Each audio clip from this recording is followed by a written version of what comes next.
Alors, bonjour à tous, heureux de vous retrouver, chers amis, en ce samedi 7 décembre 2024, 10h43 heure du Québec. Merci à ceux qui sont abonnés, ceux qui ne le sont pas fait là maintenant. Merci à ceux qui m'envoient des liens et des messages, toujours pertinents, intelligents et très appréciés.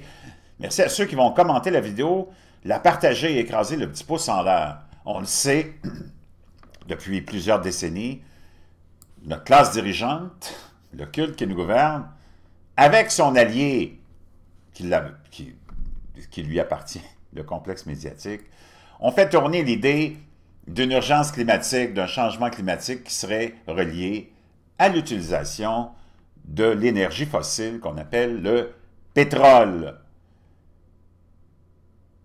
Et on a amené toutes sortes de prétentions apocalyptiques, de prédictions menées par le chef de file Al Gore, naturellement, l'ancien vice-président de Bill Clinton, qui est rendu à vendre de la saucisse artificielle Beyond Meat. Il nous avait fait toutes sortes de prédictions dont aucune ne s'est réalisée. Et bien au contraire. C'est certain que les changements climatiques, on ne peut pas les nier, ils sont là, ils sont cycliques. Pour la plupart, tous gérés par notre radiateur terrestre, le Soleil, qui a des cycles de 11 ans, qui ont une influence. L'inclinaison de la Terre aussi a une influence, et plein d'autres facteurs. Les éruptions volcaniques ont une influence aussi, des grandes éruptions volcaniques, comme les plus petites aussi, avec l'accumulation de poussière de cendres dans la haute atmosphère, ont un impact sur la température de la planète. Il y a quelques années, en 1991, l'éruption du mont Pinatubo, aux Philippines, si ma mémoire est fidèle, avait provoqué une chute des températures pendant 1 an et demi ou deux de peut-être 1,5 degré, ce qui avait fait dire à plusieurs qu'on avait vécu, à cette époque-là, une année sans été. OK? Donc, dans l'histoire, tu en as plein d'événements comme ça dus à des éruptions volcaniques très spectaculaires qui t'amènent une baisse des températures. Si tu regardes la tendance des dernières centaines d'années, c'est à peine si la température a augmenté parce qu'il y a une ligne médiane, puis c'est toujours en train de fluctuer depuis le début des temps jusqu'à la fin des temps. Ça monte, ça descend, ça monte, ça descend, nonobstant l'activité humaine. Maintenant, si tu prends les 200, 200, 300, 400 dernières années, ça a fait la même chose. Et depuis l'industrialisation, c'est à peine s'il y a eu une augmentation d'1 demi-degré Celsius de la température. Mais comme on est dans une déglaciation, on sort d'une période de glaciation, d'une minière de glace, c'est certain que les températures augmentent, c'est toujours comme ça. L'activité humaine, par contre, a une importance désastreuse sur la biosphère. Chose que les environnementalistes ont complètement oublié maintenant. On se préoccupe plus de la biosphère dans les années 70-80, quand ces mouvements-là ont commencé à voir le jour. Tu te rappelles, la biosphère, l'écologie, c'était très important.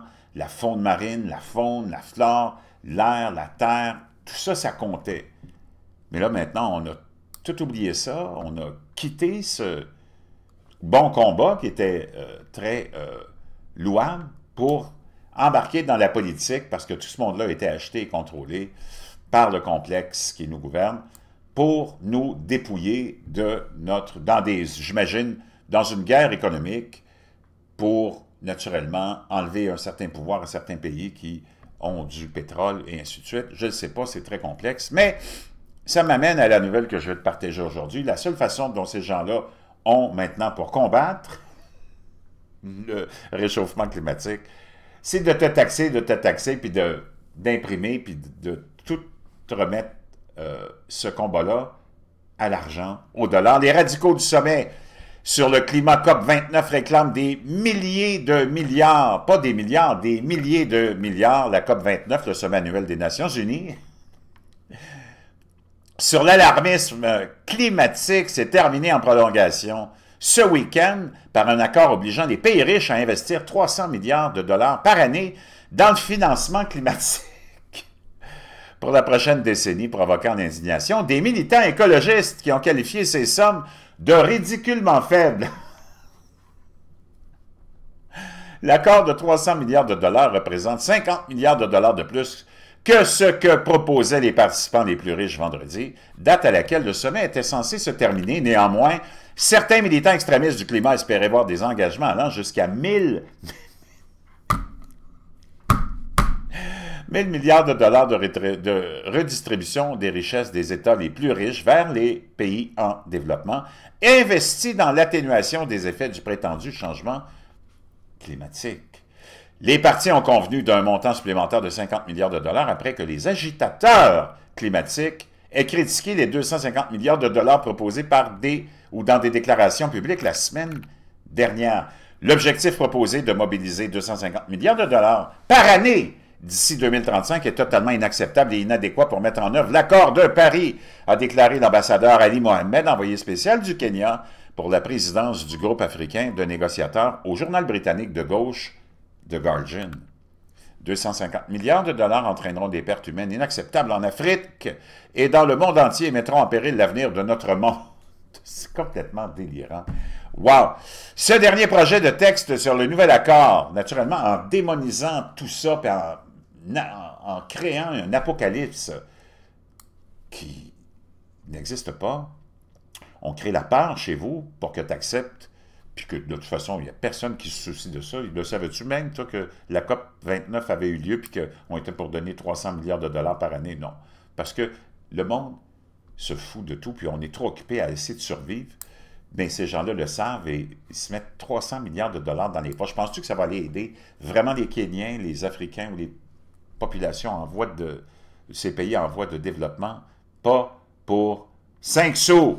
Ils vont tous se mettre ça dans les poches, les derniers projets de texte. Le dernier projet de texte sur le nouvel objectif collectif quantifié n'est pas seulement une plaisanterie, c'est une insulte aux milliards de personnes dans les pays du Sud qui vivent en première ligne de la crise climatique, aurait déclaré Tasnim Essop, directrice du Climate Action Network International. Les 250 milliards de dollars par an de financement public sont des cacahuètes.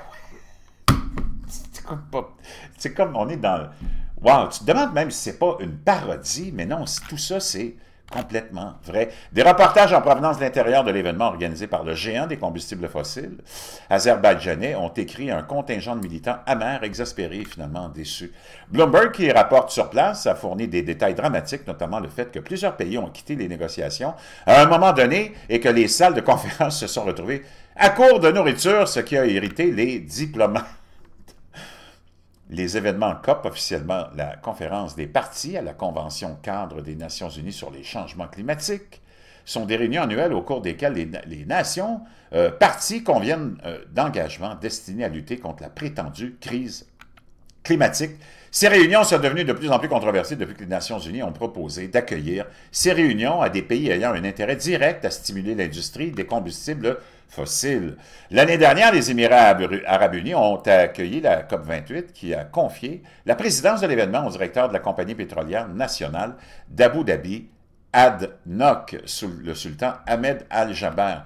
Cette année, le président du pays hôte, l'Azerbaïdjanais Ilham Aliyev, a ouvert la COP29 en déclarant que le pétrole et le gaz naturel étaient un don de Dieu et en déclarant « Il ne faut pas reprocher au pays de les posséder ni de les amener sur le marché, car le marché en a besoin. » La principale priorité des négociations de la COP29 était de remplacer l'engagement actuel des États développés d'investir 100 milliards de dollars par année dans le financement climatique qui expire en 2025. Les négociateurs ont convenu d'un accord qui a triplé cet investissement. Donc, la morale de cette histoire, c'est que pour sauver la planète, il faut qu'on te vide les poches, dans le fond.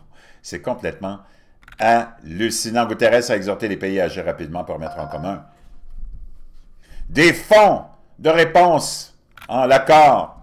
Chers amis, préparez votre portefeuille. C'est pas possible.